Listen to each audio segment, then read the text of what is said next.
धीरे लहंगा उठाई बहोगे धुर खेला वाला मजा में लुटा बहोगे धीरे धीरे लहंगा उठाई बहोगे सवन में पलाला कर बहोगे पला पिचकारी ऐसा काम न चलाइबा पला पिचकारी ऐसा काम न चलाइबा धीरे धीरे लहंगा रमई बहोगे धीरे धीरे लहंगा रमई बहोगे धीरे धीरे लहंगा उठाई बहोगे सवन में पलाला कर बहोगे धीरे धीरे लहंगा उठाई बहोगे सवन में पलाला कर बहोगे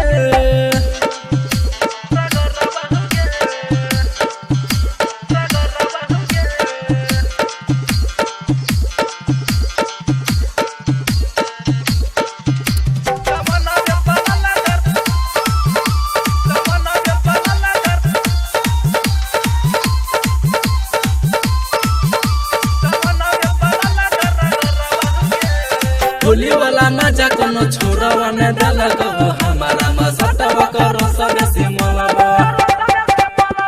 होली वाला मजा कोनो छोरावा ने डाला कबो हमारा मसटवा करो सबे सिमलबा चिकन छ जवानी ललाचा बही छे धीरे धीरे मुड सनका बही छे धीरे धीरे लहंगा उठाई बहोगे तू खेला वाला मजा हमें लुटा बहोगे धीरे धीरे लहंगा उठाई बहोगे सवन में पलाला कर बहोगे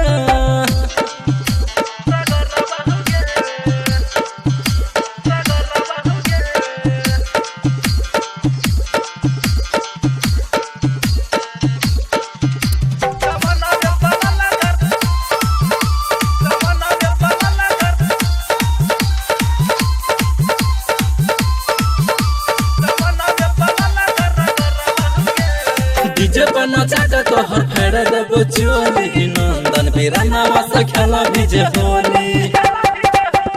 डीजे पर नचा के तोहर फेर देबो चोली नंदन बिराना वास खेला भिजे होली अनरंजी से मजा बड़ा मिला होगे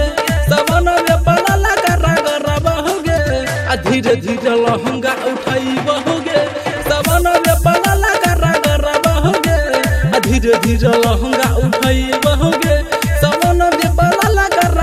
बहोगे छड़बो ना गे।